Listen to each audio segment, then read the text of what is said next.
As opiniões e declarações emitidas durante este programa são de inteira e total responsabilidade dos seus produtores.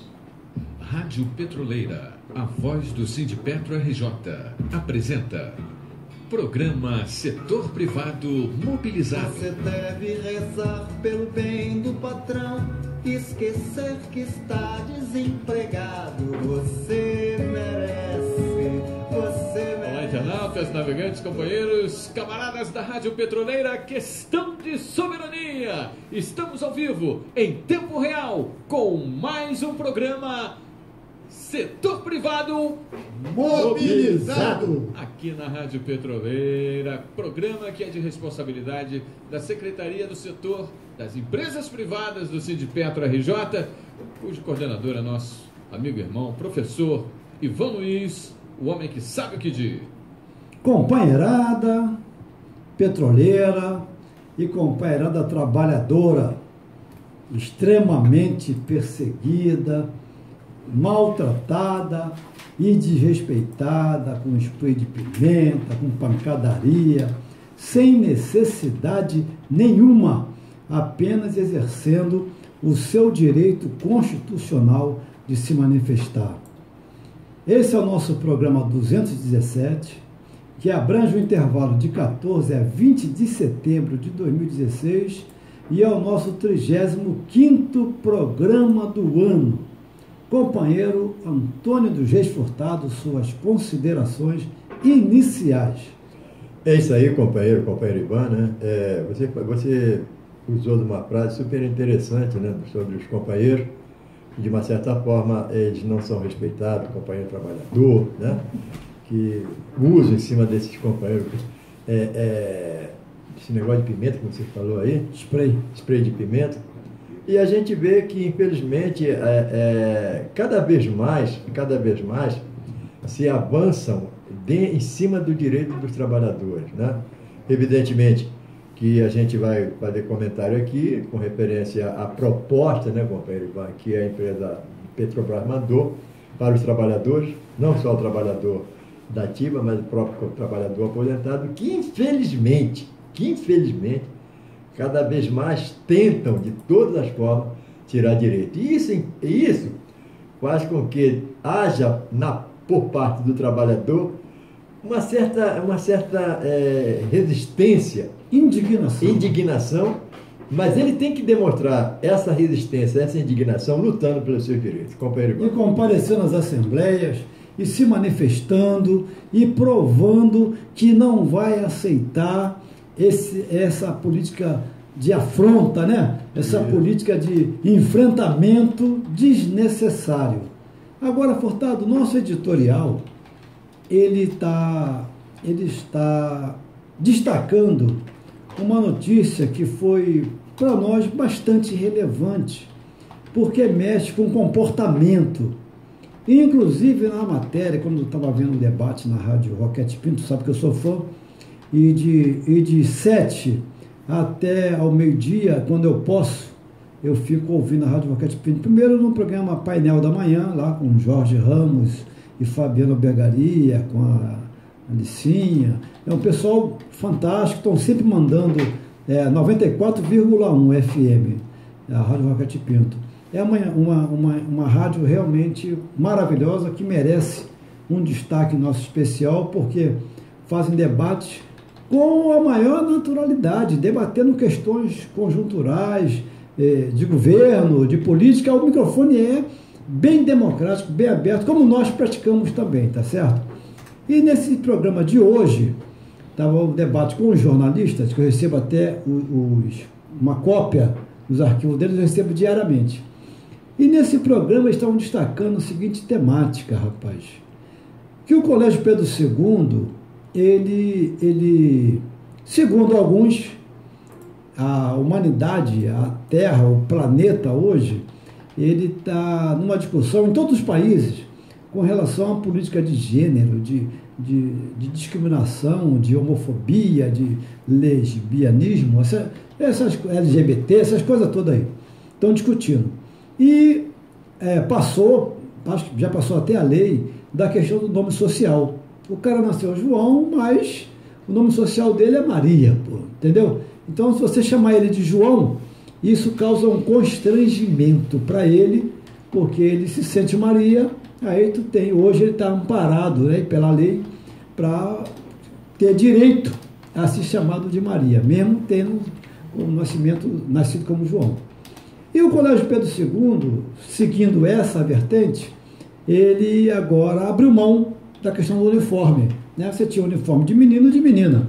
Só que o menino, que não era menino, era menina, tinha que andar com roupa de menino, né? E isso estava causando um certo constrangimento lá entre eles. E aí o Colégio Pedro II, ele chegou à conclusão de que se o menino deixou de ser menino, passou a ser menina, ele passa a ter direito a usar o uniforme de menina. E a menina, que não é menina, passou a ser menino, tem o direito de usar o uniforme de menino, né? E o jornalista, então, na discussão, ele falou, mas peraí, isso não pode ser liberado para as crianças de 8 anos, porque o Colégio Pedro II pega a criança, aí o outro jornalista falou, não, mas isso aí parece que é a partir de 16 anos, ou de 14 anos, que já pegaria já o menino em formação. Não está formado ainda, né? Porque ele decide o destino do país com 16 anos. Então pode decidir a vida dele com 16 anos. Mas parece que esse limite da idade que não ficou claro para mim, Furtado. Mas eu queria, Furtado, que você desse também uma opinião, né? Não estamos aqui sendo contra nem a favor, estamos apenas dando uma notícia, né? Estamos se fosse lá no Facebook, estaríamos viralizando, né? Viralizando a notícia. Aqui nós estamos apenas repercutindo a notícia sem fazer nenhum tipo de avaliação, de juízo e tal. Aí eu queria ouvir tua opinião também, Furtado. Olha só, companheiro, é interessante esse comentário que você fez, até porque a gente sempre tem essa postura aqui da transparência e dizemos e falamos que tudo que nós comentamos aqui é publicado, né? Não é uma coisa que foi, no caso, especificamente ser inventado. E hoje, pela parte da manhã, quando eu escutei no rádio falando sobre isso aí, né? Inclusive foi uma vitória dos próprios alunos, né? Que questionaram isso aí. E como a gente fala, quando há participação questionando um direito, é louvável isso aí, né? À medida que você avança naquilo que você questiona, naquilo que você entende que lhe faz bem, né? Naquilo que você entende que é uma grande conquista. Então, hoje, e você, quando eu cheguei aqui, você me fez esse comentário, mas eu já tinha escutado no rádio, e como a gente sempre fala, se são conquistas, são direitos, e se são direitos, é participação de toda a classe, né, nesse movimento que é super importante. É isso aí. Esse foi o nosso editorial. O nosso tema principal, que é o tema que, se você quiser pesquisar na www.radiopetroleira.org.br, naquela linhazinha para você fazer a pesquisa, onde você entra com o tema principal, com o tema do programa. Hoje o nosso tema, o que vai constar nessa linha, chama Temer está entregando o Brasil. Essa matéria nós pegamos no blog blogs.uai.com.br, onde ele tem uma barra Opinião Sem Medo, de 13/9/2016, onde ele fala o seguinte, é opinião sem medo. E também, nós também, a nossa opinião sem medo nenhum. O tema é que o Temer está entregando o Brasil.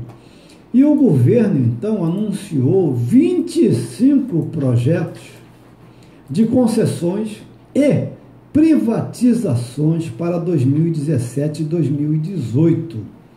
E, pasmem, isso é apenas o começo, é somente o começo. E perpassa por essa temática aeroportos, ferrovias, portos, rodovia, o pré-sal, né? Então, o governo Temer, ele irá vender o que tem e o que não tem atrás de duas coisas. Ele está perseguindo duas coisas. Uma é caixa. Para que o caixa? Segundo ele, para tocar o país quebrado. Eu não consigo ver o Brasil quebrado, Furtado. Você consegue? Olha, companheiro Ivan, a gente sempre fala aqui que a gente tem 33 empresas que nós temos acordo coletivo. E essa falácia, né?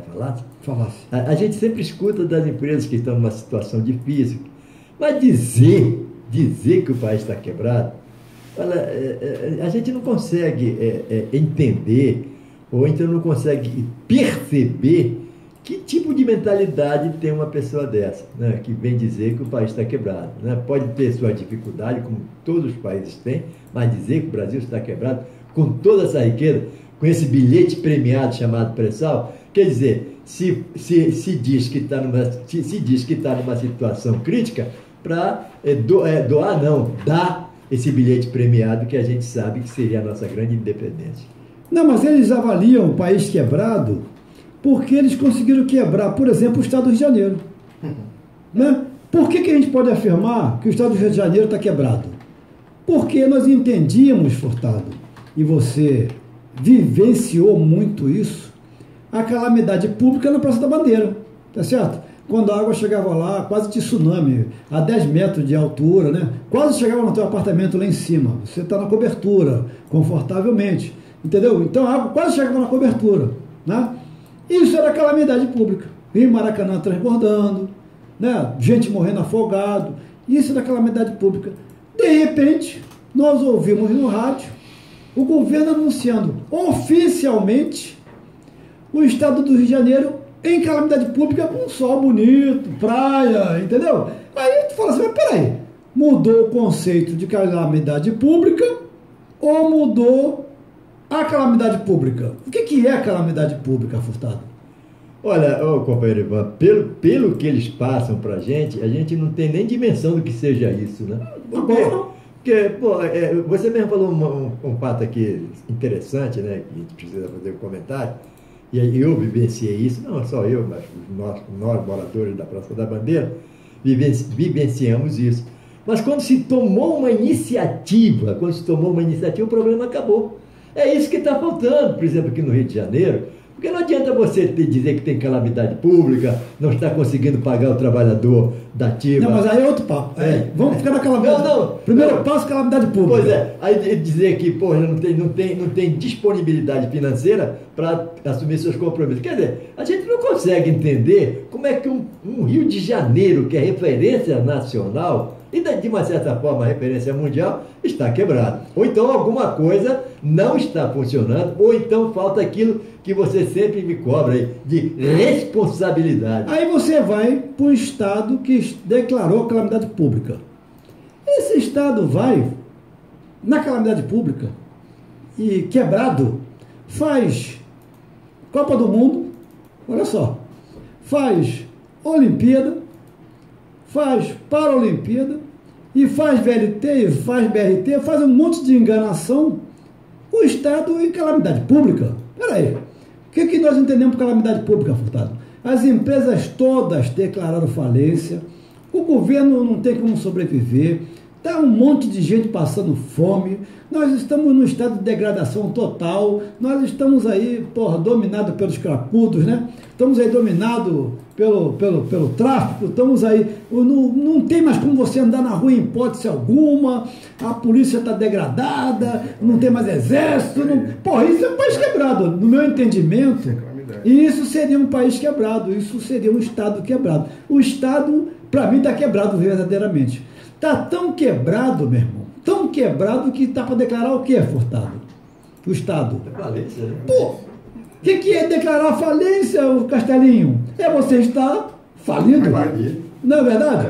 Então, eu acho que ele está confundindo o Brasil com a administração do PMDB no Estado do Rio de Janeiro. Só pode ser, entendeu?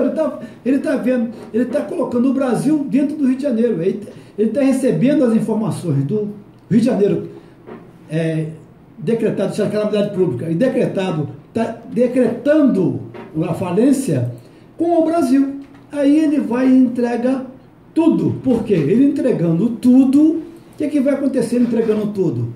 As empresas transnacionais, as grandes fortunas, por serem fraternas, por serem solidárias com o povo brasileiro, vão pegar o país quebrado, segundo ele, e vão começar a fazer investimentos, né?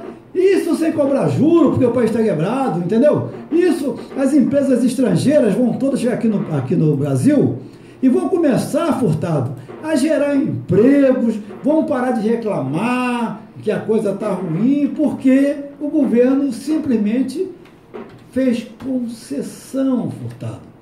Ele concedeu às empresas, né, uma possibilidade delas investirem no Brasil, porque hoje elas não podem investir no Brasil.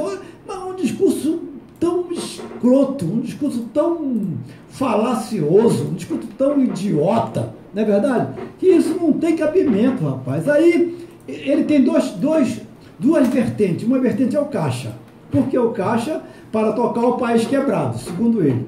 A segunda vertente é a economia. Por que a economia? Para diminuir o tamanho do rombo. Olha só, para diminuir o tamanho do rombo. Aí, o que ele vai fazer? Com estas medidas, então...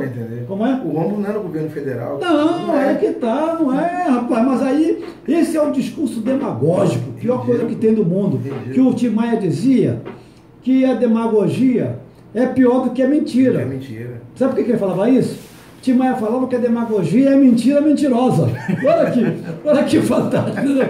Ele falava assim, a demagogia é pior do que a mentira, porque a demagogia é mentira mentirosa. Então, eles estão praticando a demagogia segundo o Tim Maia, tá certo?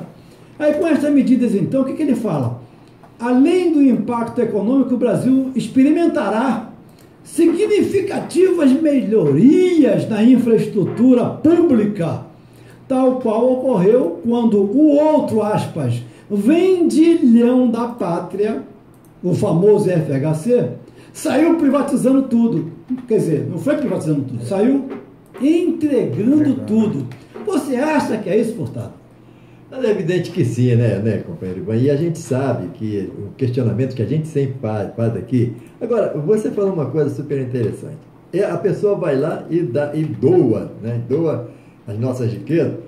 E as empresas multinacionais vêm para cá criar emprego, que é importante, né? Vem criar emprego, nós vamos ter uma boa saúde, nós vamos ter uma boa educação, nós vamos ter uma boa segurança, nós vamos ter toda uma estrutura montada para o povo brasileiro. De graça. E além do mais, de termos toda essa estrutura, tudo de graça, né? Tudo de graça, porque as empresas são muito boazinhas, né? O que vai acontecer de emprego neste país vai ser uma coisa fantástica, né? É o que você fala do disco furado. Como é que é a história do disco furado? Porque a gente sempre fala aqui, quando a gente senta à mesa, hoje, a gente estava até no programa anterior, a gente estava comentando que toda vez que a gente senta à mesa, a gente escuta a mesma conversa. Dizer que a situação está crítica, que as empresas não podem dar nenhum benefício a mais por função de toda a sua situação.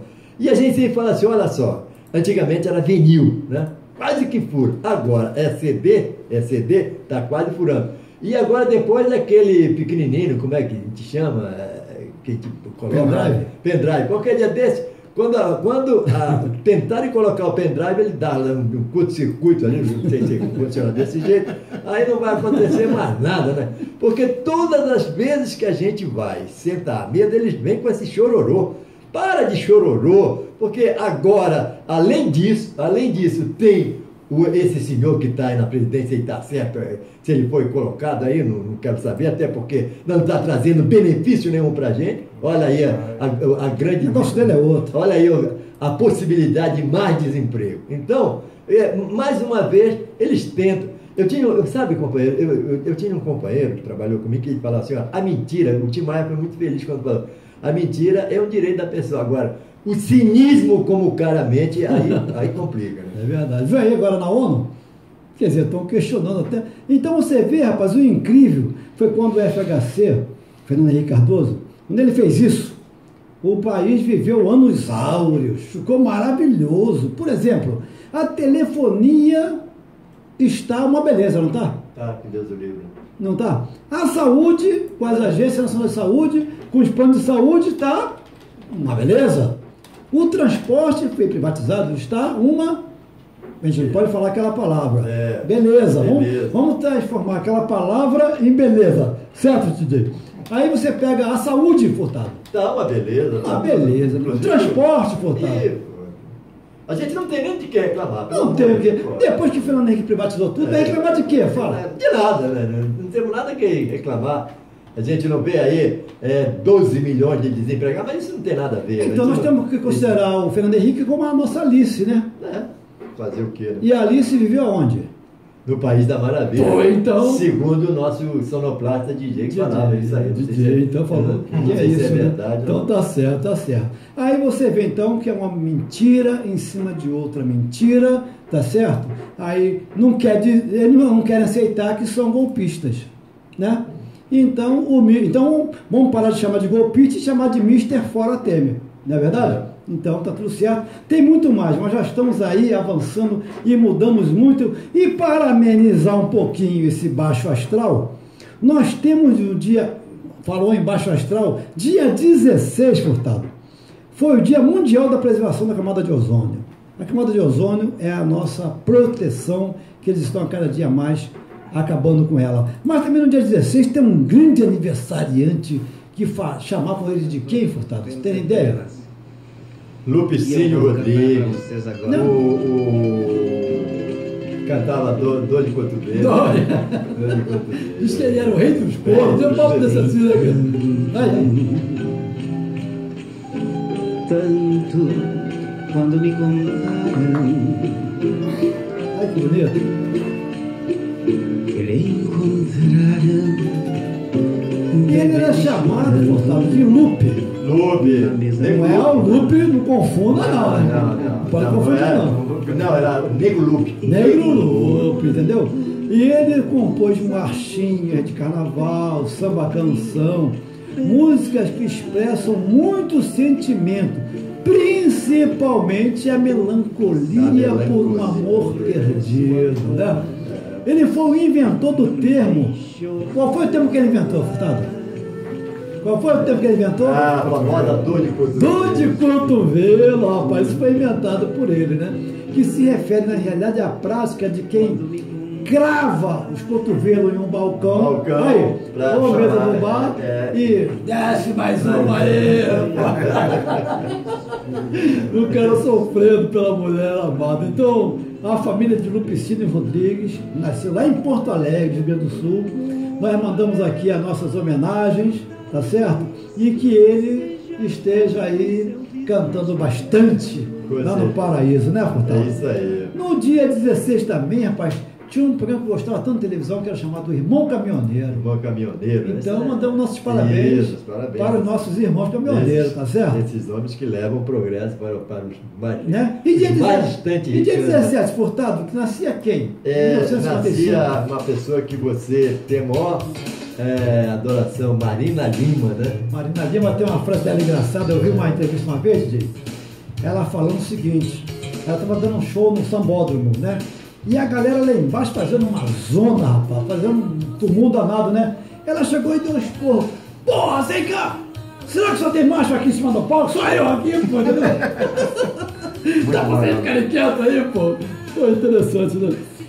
Marina Lima, vai aí o nosso grande abraço, Marina Lima, nascida aí em 1955, rapaz. E ela, né, quando ela nasceu, ela nasceu bem aqui no Rio de Janeiro, né? E mudou, ainda criancinha, se mudou lá para a capital dos Estados Unidos, famosa Washington DC, né? Onde ela viveu até os 22 anos, rapaz. Né? Pois o pai dela, Evaldo Correia Lima, ele era economista do Banco Interamericano de Desenvolvimento, aí, do BID. E nesse período, então, ela ganhou um violão do pai. E como um pretexto para sentir menos falta do país natal, a Marina, irmã de Roberto, economista, e também do Antônio Cícero, poeta e filósofo, né? Que Antônio Cícero também fez aniversário dia 16 de agora. E ele iniciou a carreira dela em 1977. E tem um link lá no site professorivanluiz.com.br.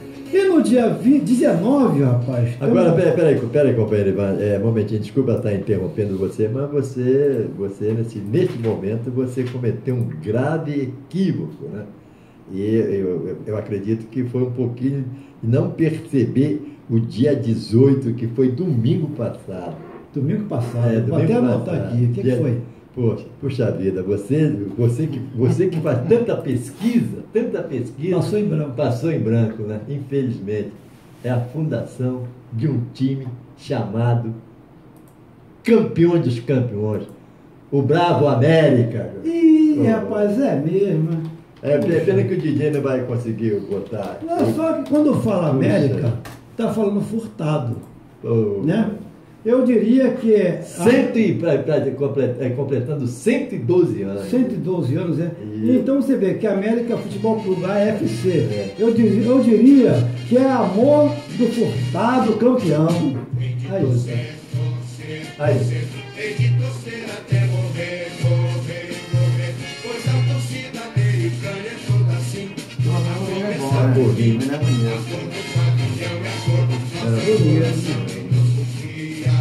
Por que o símbolo do América é um capetinha? Por quê?